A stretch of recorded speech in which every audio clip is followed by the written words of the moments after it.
Good evening, ladies and gentlemen. It's my delight to welcome you to the Ukrainian Institute of America. I'm Kathy Nelevaiko, president of the board, and we're so pleased that all of you could join us for tonight's conversation. Today, February 24th, 2025, marks a solemn occasion, the 3-year anniversary of Russia's unprovoked full-scale invasion of Ukraine. This is a day of remembrance, resilience, and reflection. It also marks a dark moment in U.S.-Ukraine relations, as earlier today, the United States cast a vote at the United Nations that aligned with Russia rather than standing in solidarity with Ukraine. This makes tonight's discussion all the more urgent. Before we proceed, let us take a moment to honor those who have sacrificed their lives in the fight for freedom, in defense of Ukraine's territorial integrity, and in pursuit of the Ukrainian people's right to self-determination. Please join me in standing for a moment of silence.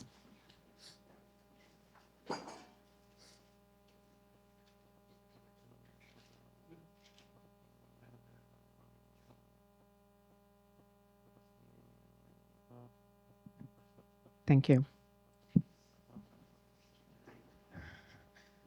We are honored to welcome two remarkable individuals to the Institute this evening, retired Lieutenant Colonel Alexander Vindman and journalist Greg Olear, both of whom embody fearlessness, integrity, and an unwavering commitment to truth. They are relentless in their pursuit of justice, uncompromising in their principles, and unafraid to challenge the powerful in defense of democracy. Alexander Vindman was born in Kiev, Ukraine, and immigrated to the United States with his family at a young age.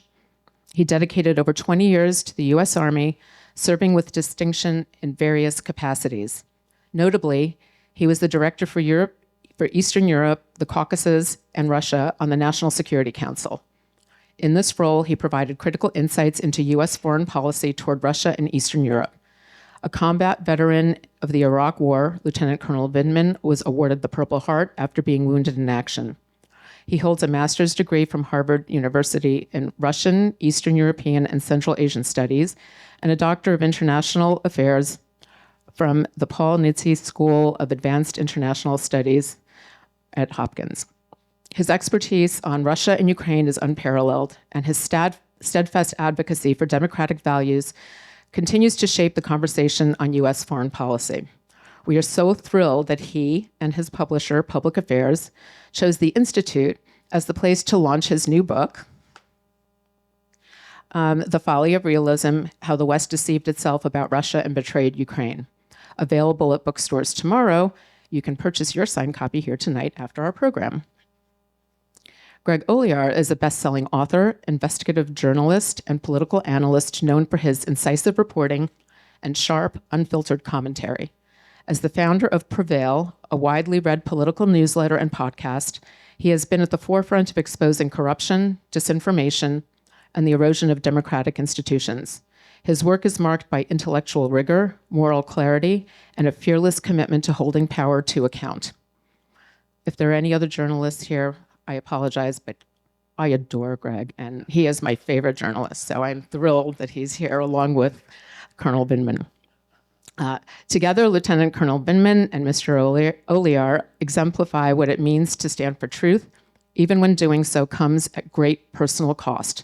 Their shared dedication to exposing corruption, challenging authoritarianism, and defending democratic principles makes this conversation especially compelling and necessary. Please join me in welcoming them to the stage.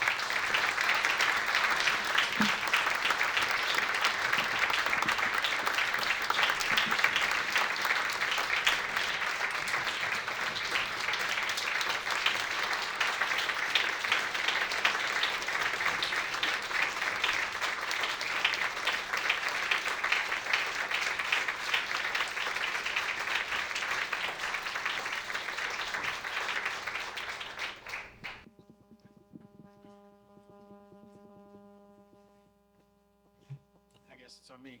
Let's see. Thank you very much for having me here. Unfortunately, I guess the timing of this book release couldn't be better, unfortunately, because too much of this could be predicted, and we're 3 years into a disastrous war in which a key ally of the United States, a bulwark against naked aggression, is still engaged in high-intensity warfare with lots of civilians and military personnel dying on a daily basis. So it's a sad state of affairs, but I'm really proud to be able to launch this book here with the Ukrainian Institute and frankly, like pull a quintessential Ukraine deal where you guys have access to the book before it's released. It doesn't come out until tomorrow, so that works out well. So my background, I think you heard some of it, but my family and I came from the Soviet Union, from Ukraine in 1979.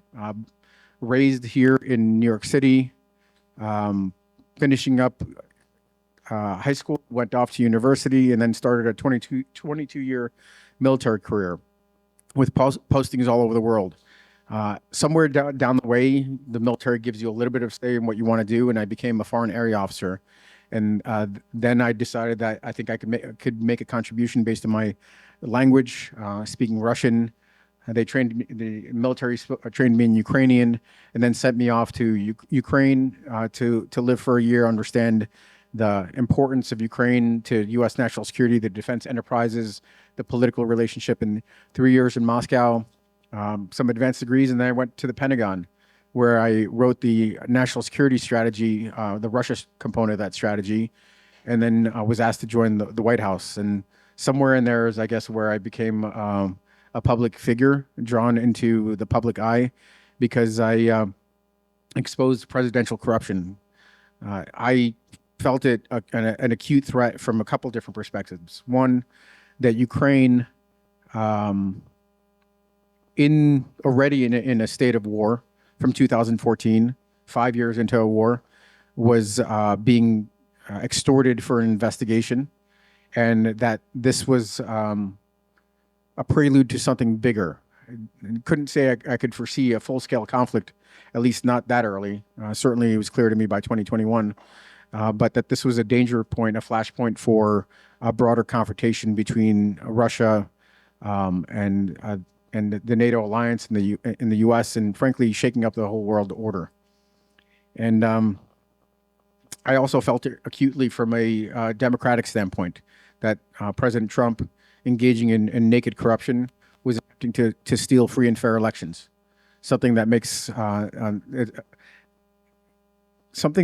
the U.S. What it is. Frankly, we've had a functional democracy with peaceful transitions of power, free and fair elections up until recently, and as an officer that had sworn an oath to support and defend the Constitution of the United States against enemies, foreign and domestic, it was not something I was going to allow it to go unanswered on my watch. Eventually found my thank you.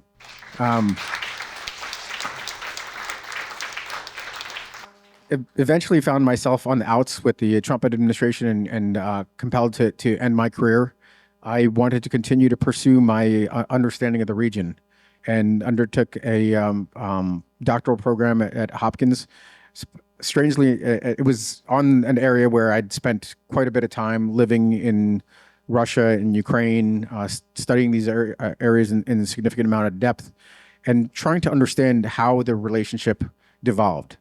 Trying to understand the complexity of the relationship between Russia and Ukraine, how we ended up with a strange, peaceful collapse of the Soviet Union, but the cost of that independence was deferred by 24, 25 years, and the bill came due, and how these things evolved. So the Folly of Realism emerged out of an understanding and a study of the mistakes that occurred across 6 administrations.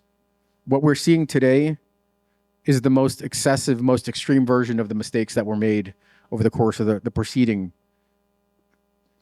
I guess we're now in 2025, but over the preceding 24 years. There's a repeated pattern of the U.S. Catering to Russia, putting Russia first, a strange Russia first policy in which we felt like we needed to appease Russia, catering to hopes and fears, hopes that we could do more with them, that we could bring them into the fold as a democratic nation, that we could cooperate with them on a transactional basis and somehow normalize the relationship, or fears that if we had pushed too far, if we had supported Ukraine or supported the aspirations of the other independent republics, that was going to devolve into a second Cold War. Well, by accommodation, we ended up there anyway. So now the Trump administration is taking this folly. This reason it's called the folly of realism is there's a kind of a, I'm going to say, bastardized version of a realism that's been carried out by the United States for certainly the past 30 years, where we believe that each country has their interests and maximally pursues those interests, and therefore we have to be maximally transactional with looking for wins, and that's what Trump is doing. He's doesn't have any care for history, doesn't understand what happened before. He doesn't even really take the lessons learned from his previous 4 years in office, and that there's really not that much to do with Russia, and is maximally transactional. So we are now seeing this unfold, this cult of realism unfold into the poison Kool-Aid phase, and that's poisoning our relationships with our allies and inviting aggression from our adversaries. And we're just now in this initial foray, but it's going to get very, very dangerous. And then I take some time to take a look at some other methodologies. What can we do better? And I focus in on an idea called neo-idealism. It's the idea of the centrality of values to interests. If we start thinking about what's really important to us, it's the relationships we have with democracies. They're the ones that are most stable. They're the ones where we have the most robust trade and the most fruitful economic relationships. They're the bedrock of our security architecture and NATO. And if we focus on these types, on the centrality of values to interests, we then start to think about not what's immediately in front of us, not highly transactional, but navigating around these bright, shiny objects to the things that really matter. Does that mean we sacrifice interests to values? No, that would be another kind of folly. But we bring the two into balance. We understand that we should be acting from a place of supporting hardening democracies, nurturing struggling democracies. Ours might be one of those, and then supporting democratic values around the world. This is what allows us to bring stability. And it seems like a pipe dream at the moment. But I think the extremes that we're swinging towards right now, this most extreme folly of realism, is going to require the pendulum to swing, as history tells us, in the opposite direction. And we're going to need some vision to march towards. And I think centrality of values to interests could become that vision in that distant future when we work our way out of a Trump administration. I think with that, I'd like to transition to questions. Okay. Thank you, everybody, for coming. And I feel, very honored to be here in this very lovely building that is, I think, the nicest fourth floor walk up on the Upper East Side. And, for me, it's really, truly an honor to share the stage with you. I feel I want to say from people I know in my life, and I'm sure many people here, thank you for what you did. I think that the example that you showed of courage is something that a lot of people are going to have to take and use in the next 4 years or however long this lasts. And, I really thank you for doing that.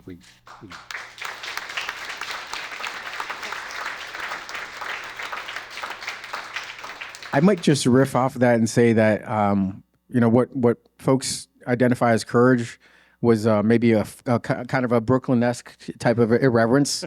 Who does this guy think he is, trying to get away with this BS on my watch? That's not going to happen. So whatever it is, more of it. We need more of it in our politics for sure. So I have read your book and it's very good. I'm pleased to report. It is a kind of, just for people curious, it's a history of Ukraine.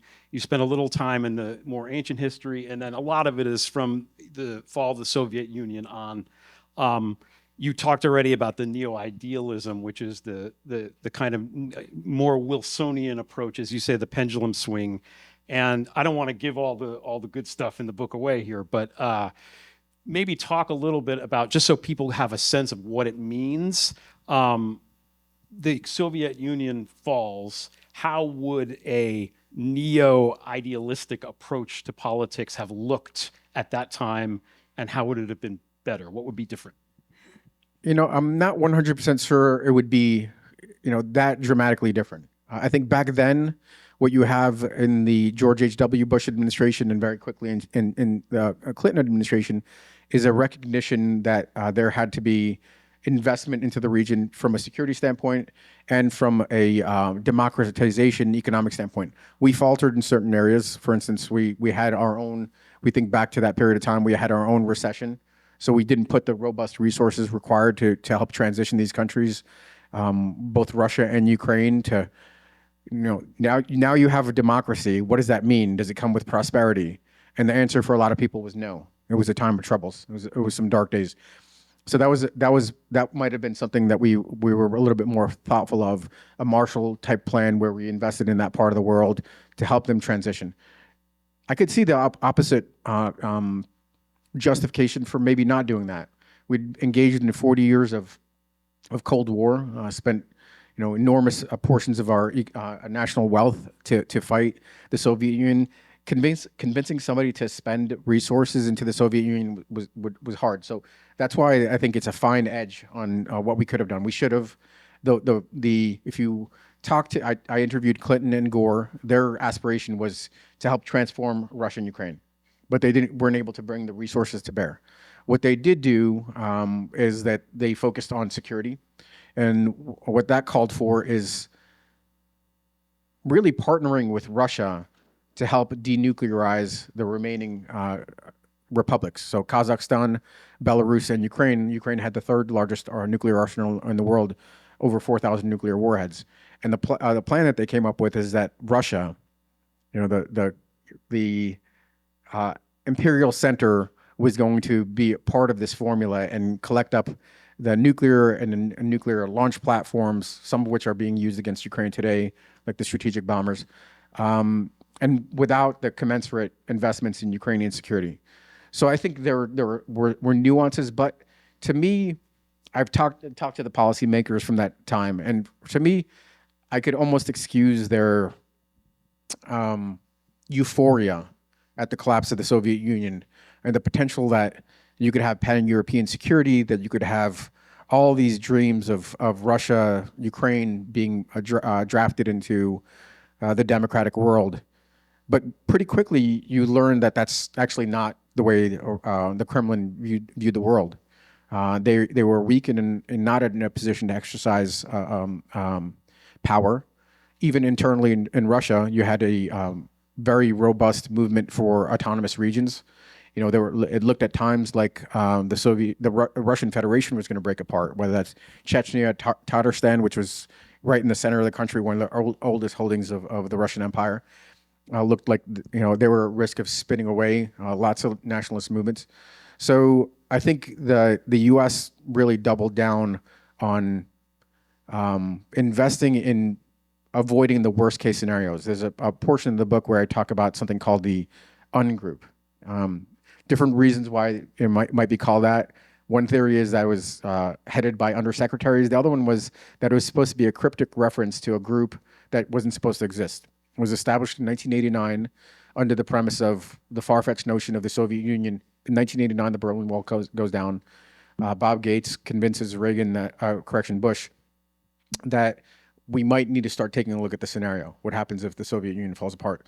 And as they look at this question, they focus in on specifically what happens if there's a nuclear proliferation, if you have loose nukes from the Soviet Union spilling out all across the world. So hyper-focused on security, really didn't pay that much heed to democracy or economic investment.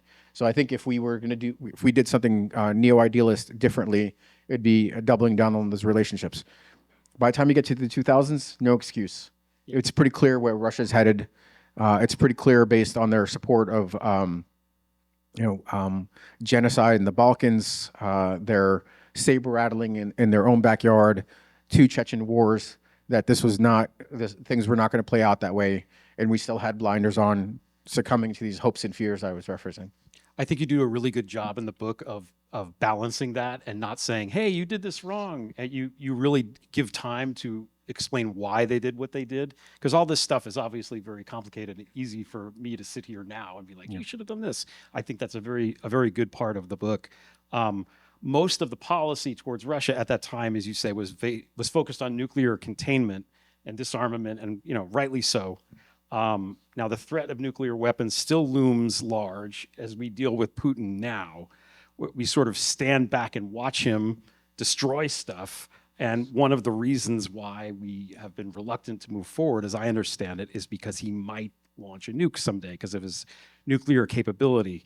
I had Christopher Steele on my podcast. He said that he heard that China, Xi, basically told Putin, "You're not allowed to use nukes." I don't know if that's true, but that's what I heard. If that is true, how much now is this a viable threat, or is it just more an excuse for us to sit on our hands? Yep. I think it's more the latter, but we should understand that we're talking about, cataclysmic events. So immediately policymakers think about not the probabilities, but the consequences. Even if it's, the probability hovers above zero, the cataclysmic event of a nuclear war with Russia really does add quite a bit of sobriety to the decision makers.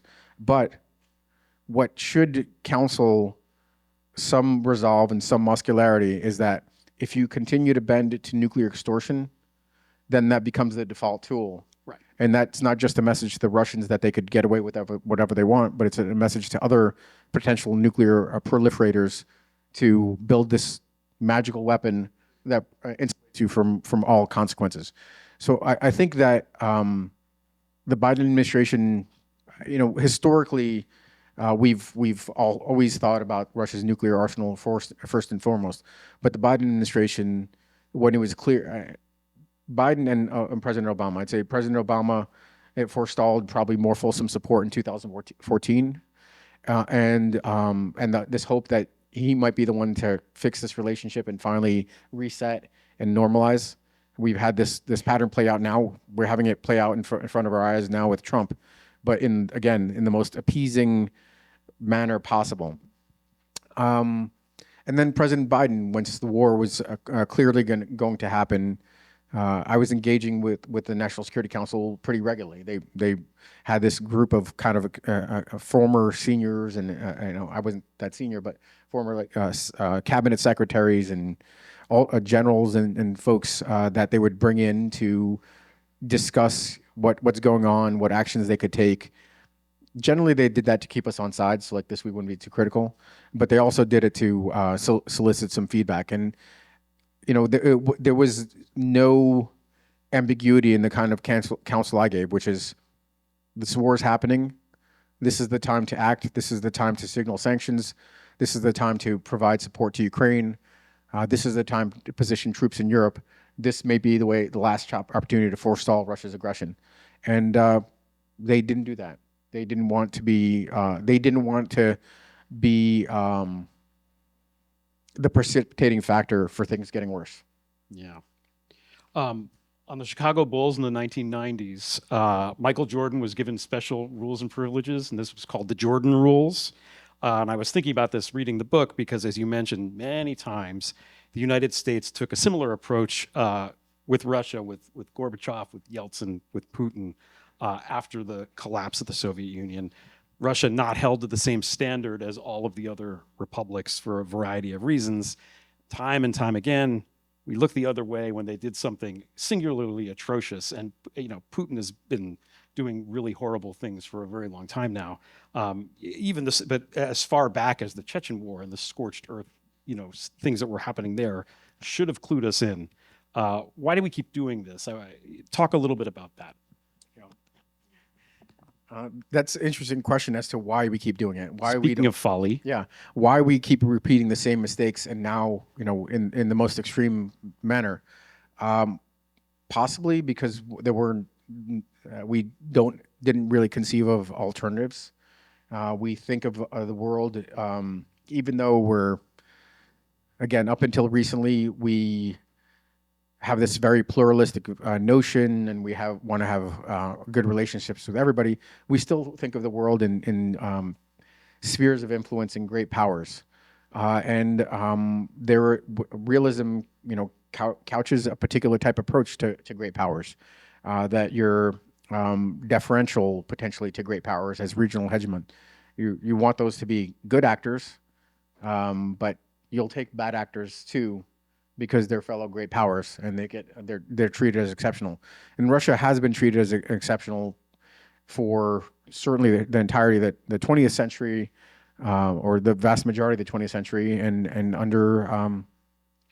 in the 21st century, we recognize Russia as the largest country in the world, the largest or second largest nuclear arsenal, a massive military, access to all sorts of resources and commodities, and we grant Russia the vision that it attempts to cast for itself, that it gets a unique place.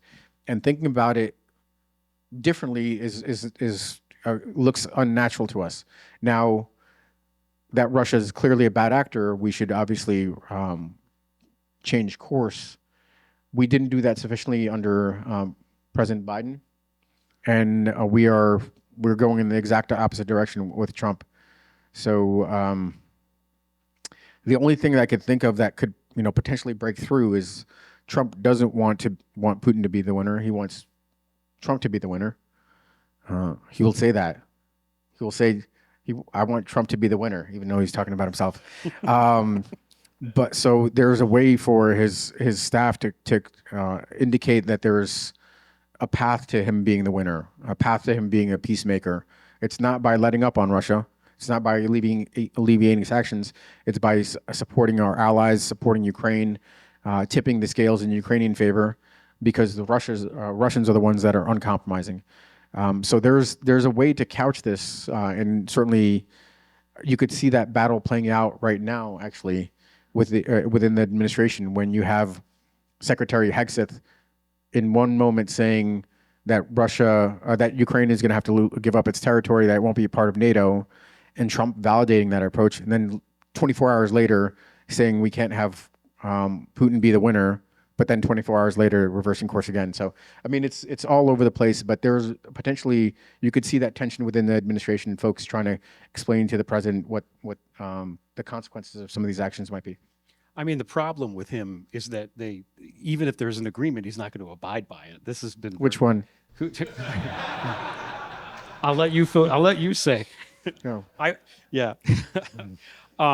But there was a part in the book where you talk about one of the bilateral negotiations between the U.S. It was Boris Yeltsin. I can't remember if it was Bush or Clinton meeting with Yeltsin, something to do with Ukraine, and nobody from Ukraine was there. It was just these two countries. And of course, it reminded me of what happened in Riyadh, where we have, again, a meeting about the future of Ukraine with the Americans and the Russians and nobody else in the room.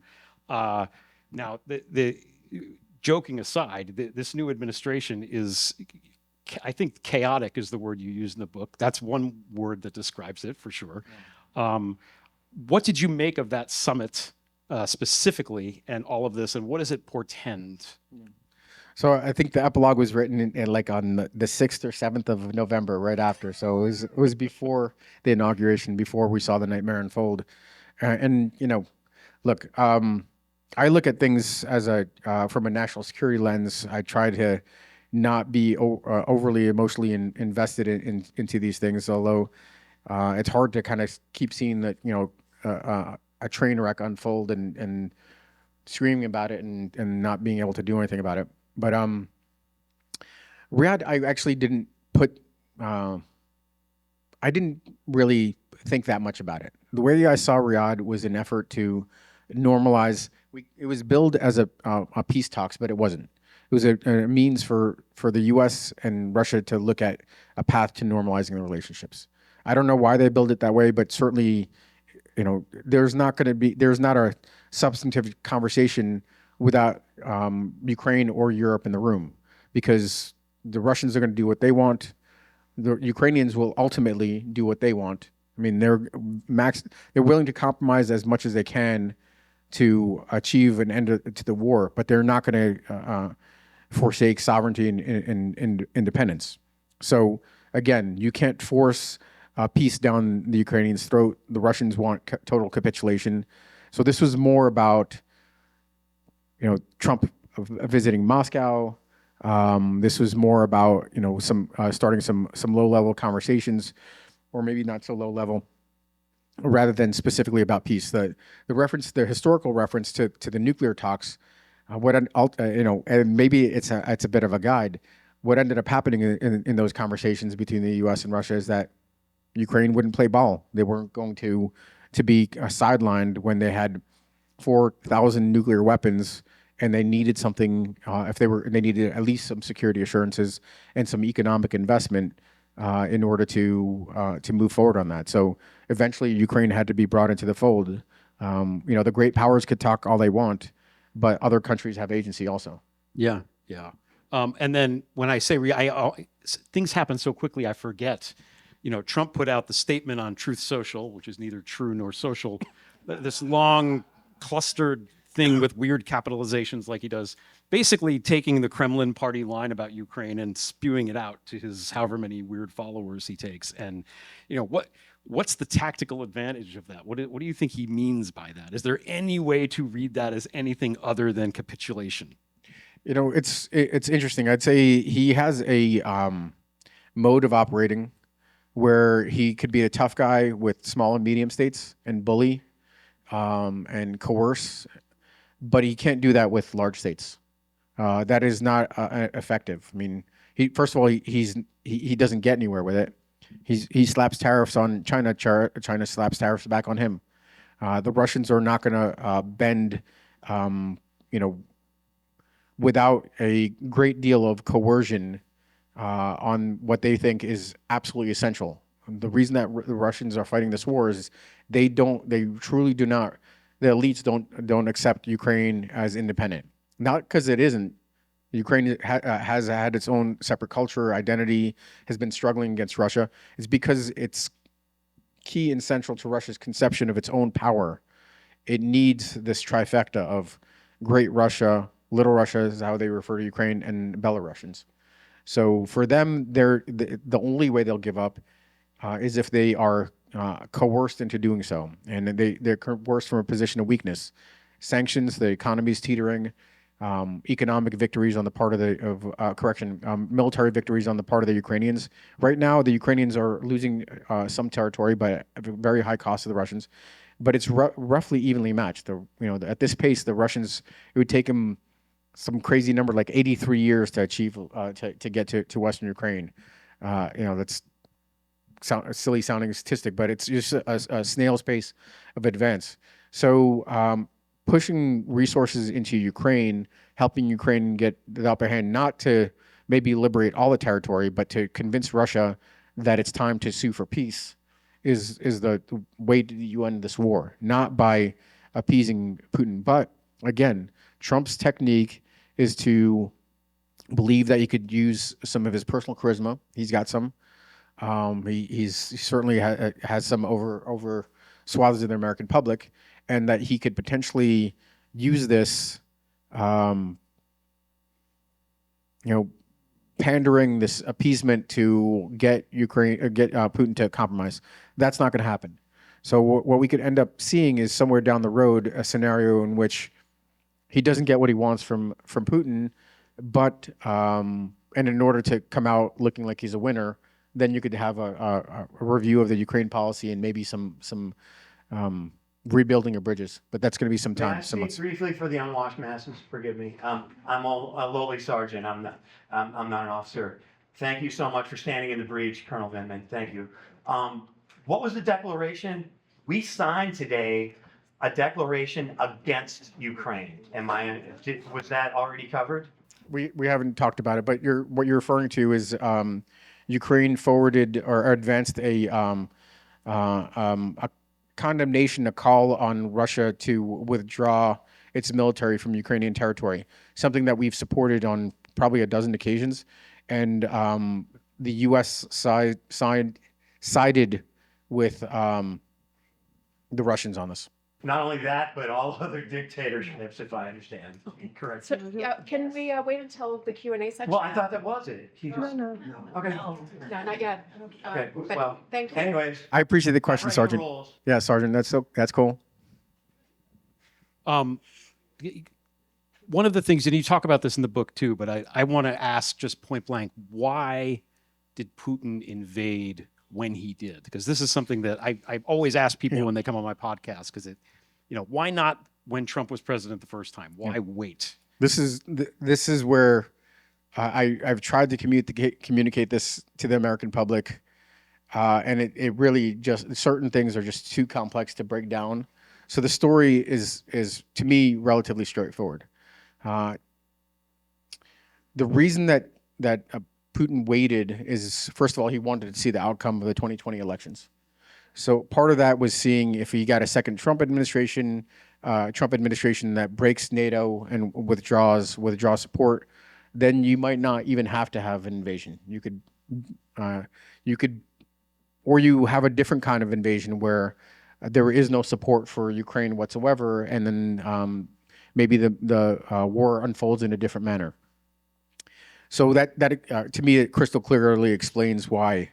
Then you have a transition period with Biden. Biden potentially was supposed to be a foreign policy hand, and at times he signaled resolve, but really with little follow through. So you needed to test that relationship. He had to see how things unfolded. He had that meeting. Biden and Putin had that meeting in the summer of 21. And whether the U.S. was going to kind of put up or shut up with regard to support, we didn't. I'd say that some of the conditions in the United States were also absolutely critical. It is, to me, not coincidental that the buildup for this war starts in March of 2020, just months after the January 6th insurrection, where the U.S. looks fractured, weak, distracted. That over the course of that subsequent year, Trump continues with his narrative of damning Ukraine and applauding Russia, and that he actually drags the Republican Party in that direction. And as you get closer to 2022, it becomes evident that the Republicans, this was Putin's calculation, proved to be false because the Ukrainians held their ground. But from his perspective, the Republicans weren't going to be there to impose costs. If this is going to be that 72-hour war, and the Ukrainians were going to be subdued so quickly, one of the things you don't want is you don't want to deal with a blowback or sanctions. The movement of the Republican Party away from the Reagan roots, I think, was another kind of call. But fundamentally, there was not enough support for Ukraine. We didn't do enough to harden Ukraine over the preceding years or decades. And at the same time, they were still making significant progress. One of the reasons they performed so well is that they actually consolidated as a national identity, we're building an effective military. And Putin felt like time was not necessarily on his side. This was the time to strike. So he picked a moment where the U.S. looked weak and distracted. The Republicans were going to be there to impose costs, and in a closing window, which is oftentimes when folks act. It's when they know that time is short, and that's, I think, why he acted in 22. Thank you. You allude to this in that answer and also in the book a bunch of times. The history of the United States and Ukraine seems to be something happens there that requires our immediate attention and urgent attention. And we're like, yeah, okay, we'll get to it eventually. And we I think day late, dollar short. I think you say that a couple times in the book. With Biden this time being just another example of that. We're afraid of offending Russia. We're afraid of a lot of different things. So when Saddam Hussein invaded Kuwait, we assembled the coalition force. We kicked him out because it was against the Westphalian order for a sovereign nation to invade another sovereign nation. Right. Why didn't we do that with Crimea? Nuclear exceptionalism, I think, is one of the biggest factors.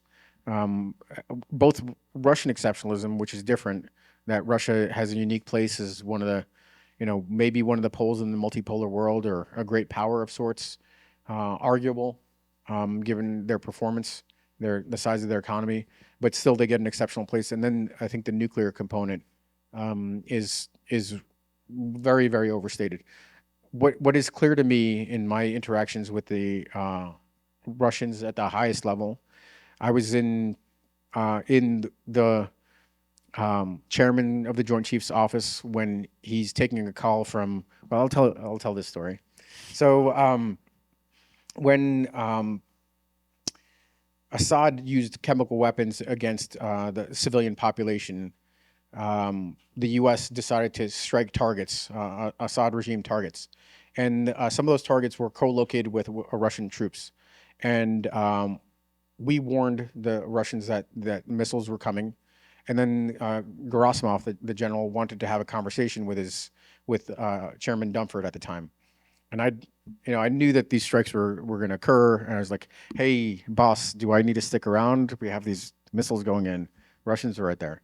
And they're like, "No, everything's fine." So anyway, I get home, don't even take my uniform off, and get a call back to come back to the Pentagon because now I'm translating a phone call between the two leaders of the military. And I might have broken some speed limits to get there in time. That the Russian chief of the general staff is waiting for me to show up, and then I proceed to translate this phone call, in which Gerasimov is attempting to warn off Dunford from conducting the strikes, and Dunford said, "These are going to happen. Get your folks to hunker down." And Gerasimov was like, "Well, if our troops get injured, we're going to have to respond." Is like you, and Dunford is like, "Don't do that. You don't want to do that.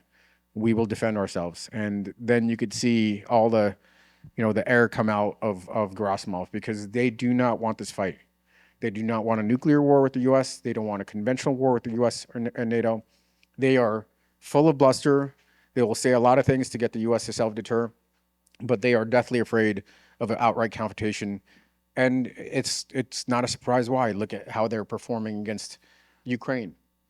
They would be obliterated if they fought the United States and NATO. So it is overinflated, the reasons that we deter ourselves against Russia. If we acted with resolve years ago, we probably could have avoided some of the worst case scenarios that we're seeing unfold today. It just feels like, to simplify everything, it's just a bunch of bullies, and somebody needs to stand up to the bullies, and then the bluster goes away. And it seems like that's not happening. Okay, so you read about the little green men in your book, and I'm reading the little green men, and maybe it's the word green, but I'm like, Trump isn't going to do this in Greenland, is he? Right? I'm crazy thinking that, right? Right? Probably not. Okay. I don't know. Nothing is taken. No, I think that's highly unlikely. I think, again, there's a fair bit of bluster with Trump also. He could get away with a lot of stuff with small and medium countries, but I don't think he's interested in. I mean, the idea that we make enemies, not just sour relations with Europe and NATO, that wouldn't fly, because it's also the most important trading relationship we have.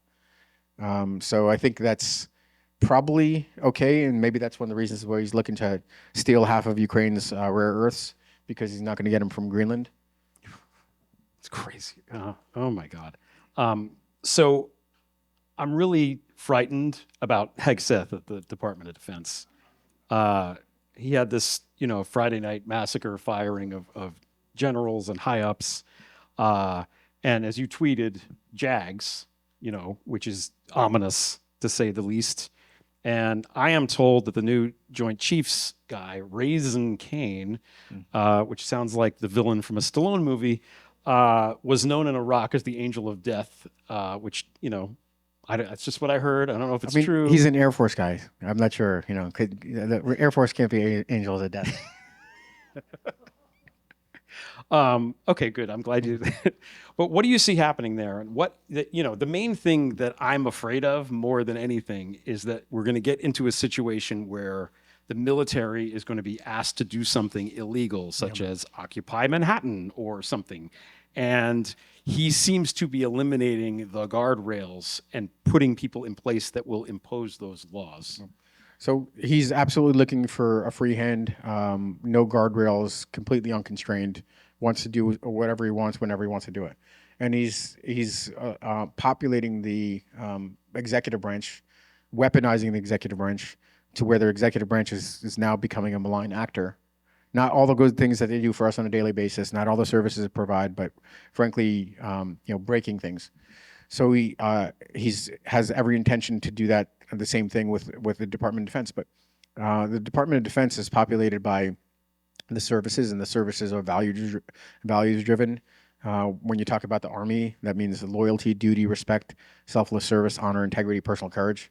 The other branches have a similar value set, and they're going to adhere to those value sets. Now, does that mean that they may be compelled to do awful things? Potentially.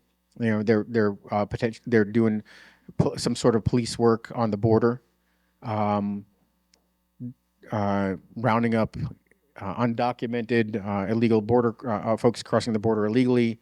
But crossing that bright line of illegal orders is not something that they're going to do. I mean, we're a ways away from that. It's possible that we could devolve to that state of affairs with enough Trump loyalists in there. I think one of the reasons that he replaced these judge advocate generals is because their role is to interpret the law. So he's looking for somebody that rubber stamps and interprets the law to take whatever are illegal orders and classify them as legal orders, and then force the military to comply. What's he doesn't necessarily realize, because he's not necessarily the most sophisticated actor, is that these 3 stars that were removed have 2-star deputies, and in the Army they have 5 1-stars, and then you go down to the individual installations, thousands. Maybe not thousands, but scores and scores of colonels, and you have captains all the way down at the brigade level. There are lots of attorneys, and he's going to have to go through a lot of folks, not just in the legal chain, but through the chain of command, to find those kind of blind loyalists and yes men. And with regards to Dan Kane, I've heard mixed reports. Some of my colleagues that have worked with him, including at the CIA, say that he's potentially stand up. My skepticism is that if Trump likes him, then there's something wrong. Trump likes him because he said he put a MAGA hat on, and apparently he didn't put a MAGA hat on. So who knows? It might just be he's picked the wrong guy by mistake. We don't know. Yeah. So I have one more question, and then we can open it up to Q&A. There's 2 different things going on now as we sort of adjust. It's only been a month into the second term. Oh my God! Long year. Yeah. And it's crazy. But so we're watching all of this stuff domestically unfold, where there's lots of changes, there's lots of disorder, there's lots of people coming into to the FBI, to the intelligence community, et cetera. But domestically, we have a lot more guardrails. Internationally, the president has already and always has had vast latitude to do pretty much whatever, in many ways, to drive foreign policy. So he seems to love Putin and Xi and Kim and these dictators. What can we do collectively to change his mind? Is there anything that people can do to influence or, use our strength and our convictions and our voices to help drive it back towards democracy? It's a tough one. I think the fact is that we have to, and the answer is yes, but it's going to be a slow process, and we're going to have to endure worse, because it's going to get worse before it gets better. But I think the fact is that swaths of the American population are disengaged, and they believed a snake oil salesman that said that he's going to make everything better on day one. That's not happening. Markets are not performing better. Inflation hasn't decreased, and these folks, especially the swaths of low information voters that have not been paying attention, that only kind of plugged in to the last week or two, those folks are going to wake up. And you could see some very, very early signs of that, with Republicans going back to their districts and being kind of beaten up. And popular sentiment can shift. Now, I think, there's some good research out there. Steve Levitsky from Harvard talks about the fact that we're moving towards something called competitive authoritarianism, which means we have elections that just tipped in the favor of the authoritarian. So that means we have to have, more turnout, more robust involvement. And I think that could happen, not just from the people in this room that are interested, because you're all here because you're interested. Not just from our compatriots that might be fighting for the Democratic Party and our Democrats, but really from the folks that are not plugged in, independents, still the moderate Republicans that are not paying attention, that believed the lies told about Harris or Trump about himself. So I think that process is going to play out, and I think we will see we should see a significant reversal for the Republican Party in 2026. If that doesn't happen, then I'm not sure if then things look a lot darker. But we have just about 2 years left. And I think there are other actors that will play parts. I think the military, I wouldn't count on them. They're not going to do illegal orders. Okay. But there's a lot of other things that could happen below that threshold. I think the courts are going to be absolutely essential. Everything is going to have to get adjudicated in the courts, grinding down, slowing down all these abuses. And I think the legislative branch may have some role too, like just with this firing of the military folks, the JAGs, and all those folks have to be confirmed again. Those 3 stars, the new chairman, the new chief of naval operations, new vice chief of staff of the Air Force, those are usually simple voice votes, up or down votes, unanimous consent type of thing, goes quickly. But if the Democrats insist on every single one of those folks getting a hearing and throwing some dirt into the gears, that means less mischief making on, let's say, judges or other things. So playing hardball is going to be critical too. Thank you for answering that. I'm worried about the enforcement mechanism too. That's the thing that I'm really worried about. Well, Because the judges are going to do what they're going to do. Pam Bondi is now in charge, and Kash Patel of our enforcement. You're absolutely right. We think about it as the executive branch, but it's really the implementing branch. Yeah. And if they don't implement, who's going to compel them to? Yeah. That's it. Yeah. Okay, now we can take questions. Oh, Thank you both. And particularly thank you, Alexander. My son reached out to you from Oxford when he was in a master's, Max Watson. Of course. And tremendous fan of yours. And he saw eye to eye with you on early intervention and support for Ukraine when we first realized that Russia was a paper tiger, did nothing. And so here we are. My question for you is about NATO. And it's one of my greatest concerns, is will this presidency coalesce our allies to stay strong in the face of Russia? Or are they going to cave? I mean, the current president claims victory when there is none, just as he did with Germany. And so is his influence going to impact the resolve of NATO, or will it strengthen it in favor of Ukraine? I think it's going to strengthen European resolve. Certainly, the backbone of that resolve will be the eastern flank, Poland, the Baltics, the Nordic countries. They'll be there. Romania. I think the folks that have deep experience, Czechoslovakia, or I'm sorry, not Czechia. Sorry, thinking in historical terms. Czechia. I think they'll all be there. They've had that firsthand experience, and you could already see that countries are emerging as leaders to take on this mantle in absence of the U.S. That's France now relatively consistently, frankly, for well over a year. Macron's been leading this charge.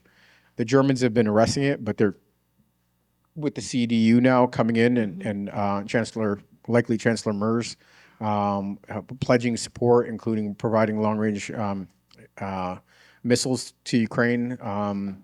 The UK also siding in with potentially sending in troops. I think the resolve is going to be there. I think it starts to get a little bit tricky if the U.S. starts to try to apply bilateral pressure to countries, like through trade, through other kinds of diplomatic pressure, whether they could start to chip away at that resolve.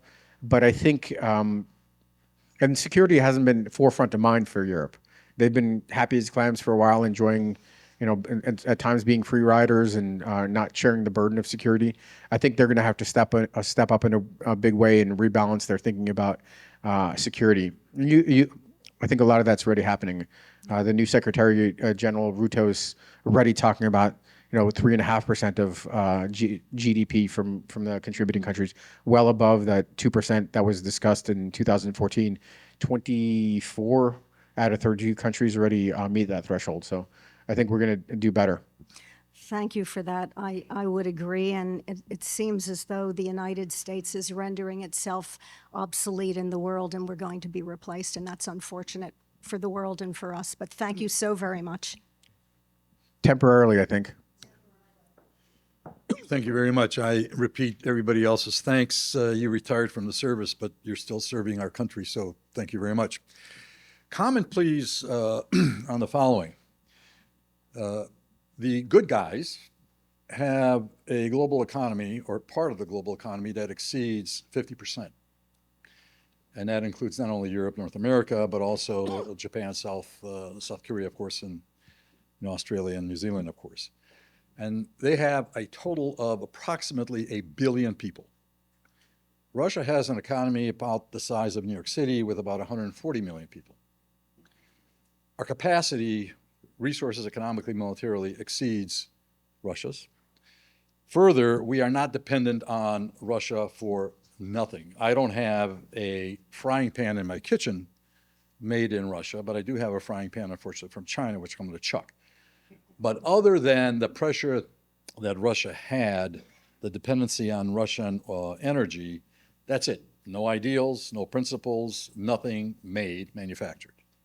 How is it that for 2 decades, we have been essentially in a totally reactive, responsive mode, not taking the lead, and Russia has been the marauder, plus the fact that we have in Putin,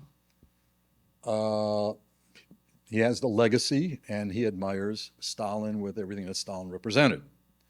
So how would you go about explaining that to anybody who's interested, even John Doe on the street, if he would even dare to ask a question like that? I think I've attempted to try to explain it as we buy into Russian exceptionalism. We buy into this notion of Russian great power. They're relevant to us in certain areas when we talk about strategic stability and nuclear arms control. That's an area where we always figured out. We did something called delinking, to focus in on and make some headway on new START treaties and to reduce nuclear arsenals. They managed to convince different administrations of their vital role. George Bush, in particular, that the Russians could be a partner in fighting transnational terrorism. That was the bright shiny object for Bush at the time.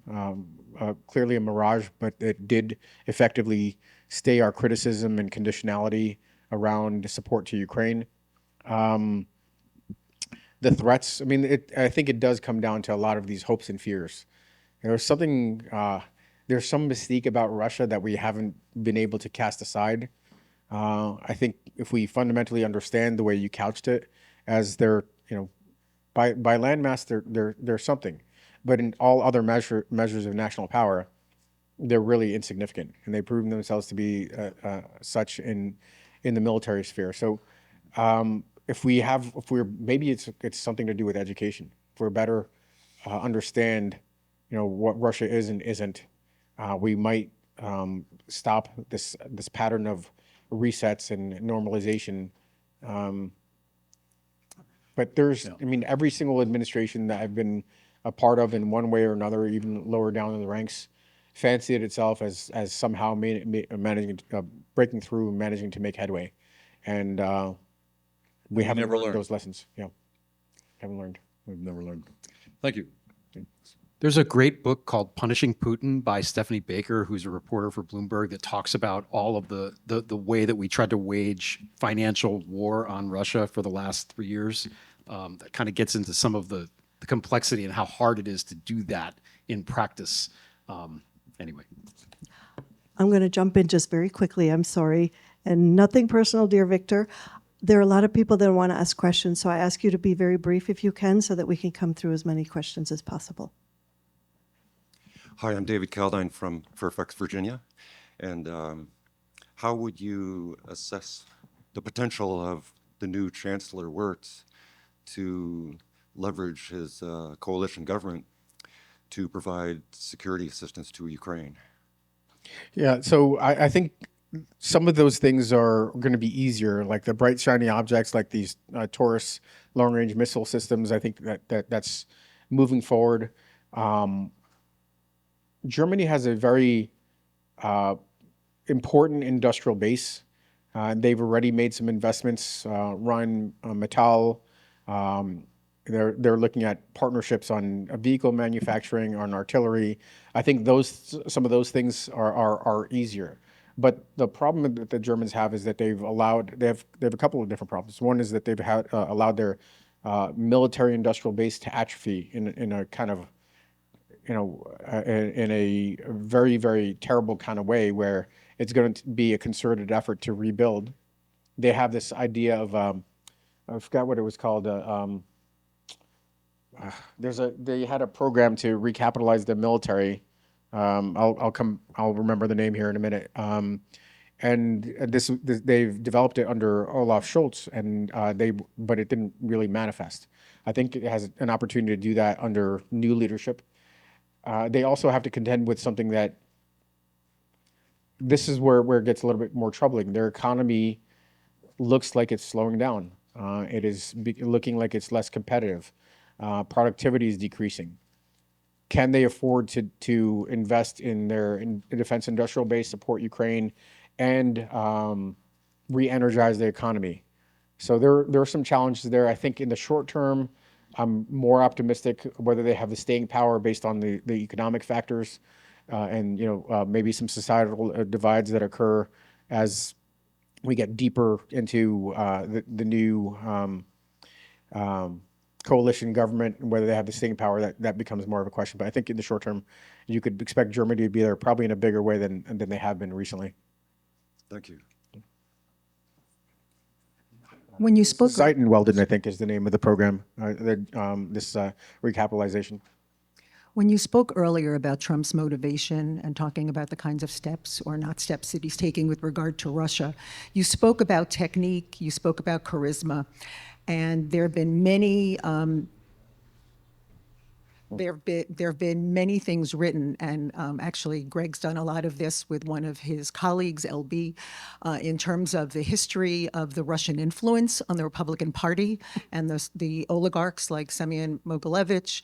And I wonder if you're speaking about Trump's motivation with regard to his handling of Russia now and then back during his first term, in not actually referencing some of the exposition that's been done, and not conspiracy theory, but actually documented background that suggests that the money coming from Russia and the oligarchs into the NRA and into the Republican Party and into actually helping Trump himself achieve getting the White House, long before a lot of people woke up to that fact, is something you disagree with, and that's... Excuse me?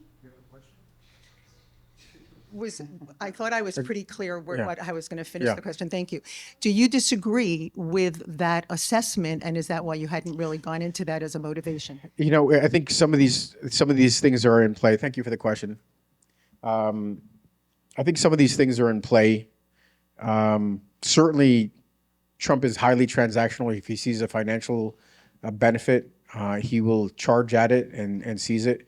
I think that's been consistently the case with some of his engagement well before he got into, kind of national politics, trying to secure, property and build a Trump hotel or something there.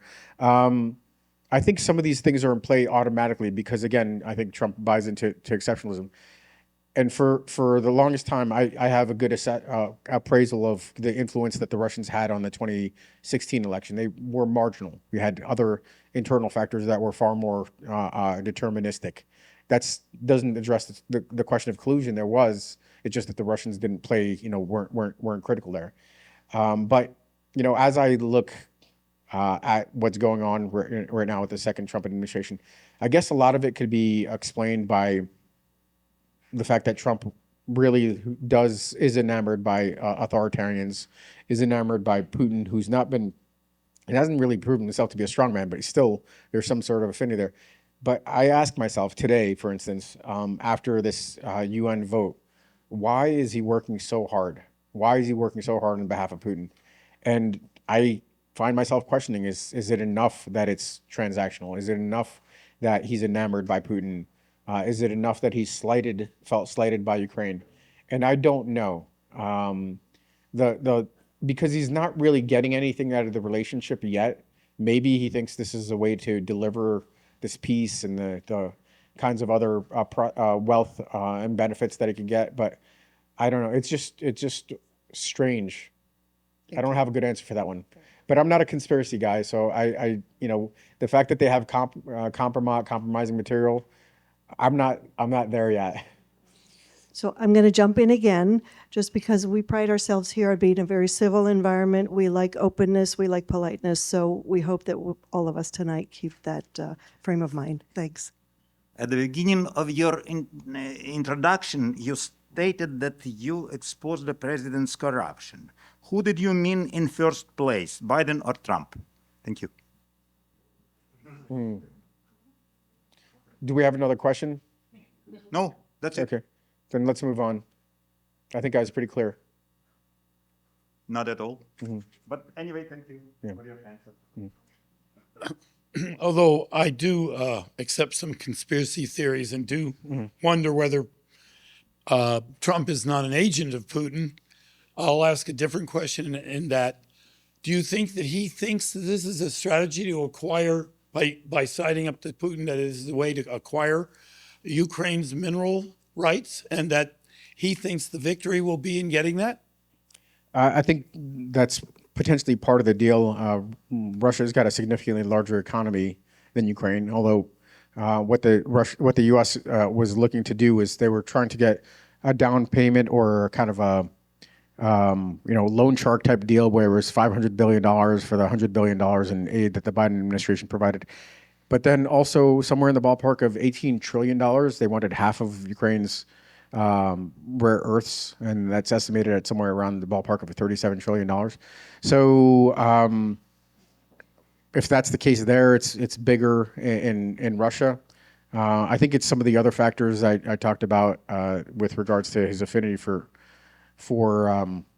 strong men, and he has this really strange, and I don't have deeper insight than necessarily people in this room, but he has this unique way of trying to, places that he gets caught out, he tries to rewrite history, whether that's the insurrection on January 6th, and now he's trying to paint Russia as the good guy. Everybody else is wrong. That he will compel folks to see it his way. So it is part of his narcissism and egomania that he could do that. To the gentleman's question about Biden or Trump, I'm not aware of any any substantive claims that that President Biden engaged in any corrupt activities, whether his son did something unseemly and was accepting money from a Ukrainian oligarch. That's a different story. But there is nothing to indicate that no credible, that anybody that actually looks at the information will see that Biden was engaged. And I'm not a fan. You could hear. Well, I mean, I respect what he did for the U.S. With regards to some of the policies. I think he did some damage by not holding ground on the international front. But I'd say that when you stack the two up, Biden and Trump, I mean, the question itself seems absurd. So.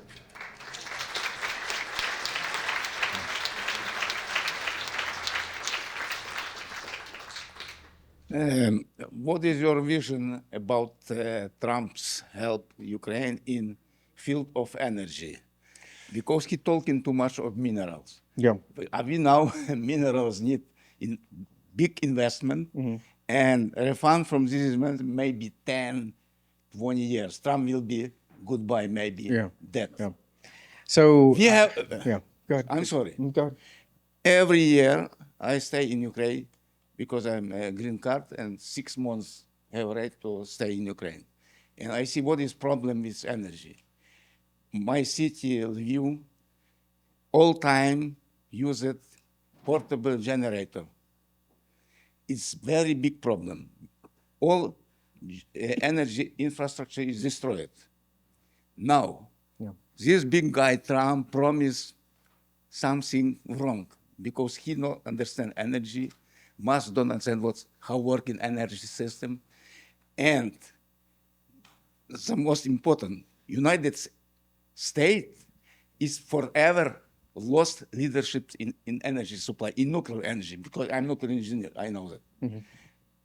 Number one, China. China built in United Kingdom power plant cost for 4 cents per kilowatt hours. Now you pay maybe in New York 15, 20 cents per kilowatt hours. Yeah. Number two Excuse is me. Russia. Sorry, I have to interrupt you. Maybe you can ask a question because there are a few more people. How you explain vision of this?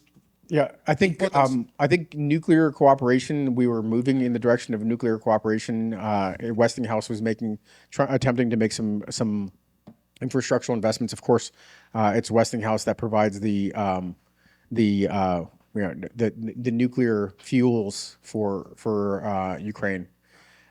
This would be a fruitful area of cooperation. When I went over there for President Zelensky's inauguration, one of the areas that we settled on that we were going to try to partner with Ukraine, maximally, was, and this is before the Ukraine scandal kicked off, so it derailed everything. But we were looking at potentially partnering on energy, and there's a lot to be said there. I mean, whether that's biofuels, whether that's wind, solar, all of these things Ukraine has made pretty significant investments in. At one point, it was providing some of the largest subsidies in the world, and it was garnering massive investments. A lot of that infrastructure has been wrecked because it's down south. But I think there's a lot to be said, especially about renewables.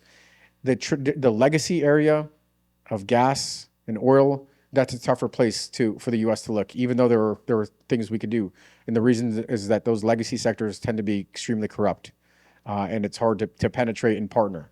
But I think there are opportunities long term. I think probably about 5 different sectors: agriculture, energy, transportation, aerospace, and and then IT. Those are areas where we should be looking to partner with Ukraine. We have to get past, the current chaos in the relationship through this war. But there are things that could be done. My cousin's also a nuclear engineer, so we talk about these things every now and then. From Ukraine, he worked at Chernobyl. But again, Ukraine buy 2 used reactors, Russian reactors for Bulgaria. Thank you very much. Broken reactor. Thank you. We have a next question. Дякую. Thank you for your. Yes. Thank you. Colonel Vindman, forgive me for breaking the chain of command earlier. I'll stand down. So names like Tulsi Gabbard, Russia is pretty good at infiltration. Am I correct? What do you think about that? That's all I have to say. Yeah. So I think that her judgment is clearly compromised based on her meetings with Putin and Assad. And for her own political gains, she was willing to do or say anything to garner attention. I think in her role as ODNI, it's troubling, but it's one of those things that could be cauterized. What it means is that we just our allies cut us off and they don't share their most sensitive information because they have questions about whether she's compromised and they want to protect sources and methods. It's very, very unfortunate. It actually puts the nation in harm's way because we're not going to get potentially the most fulsome support. But it's a consequence of Tulsi Gabbard potentially being in that position. As to whether I'll let folks that have kind of dived into this into the question of whether she's compromised comment on that one. I don't have I guess I don't have anything substantive to add there, but I just know the consequences are that we'll lose access to intelligence. she's in a cult, too. Yeah, That's the yeah. other. That's the other part. The other part. I'm not sure Yeah. if the cult and the Kremlin, if it's the same handler or two different people. We're Yeah. not. No, I'm joking. Good question. I'm sure a lot of experienced federal employees are quitting or taking early retirement because they don't believe in the current administration. They're totally set against it. Is it better for them to stay put where they are? Couldn't they do more good staying in place as opposed to leaving and not being able to affect the government inside? Gosh, I hope they don't leave. I think they should stay on and try to do their jobs.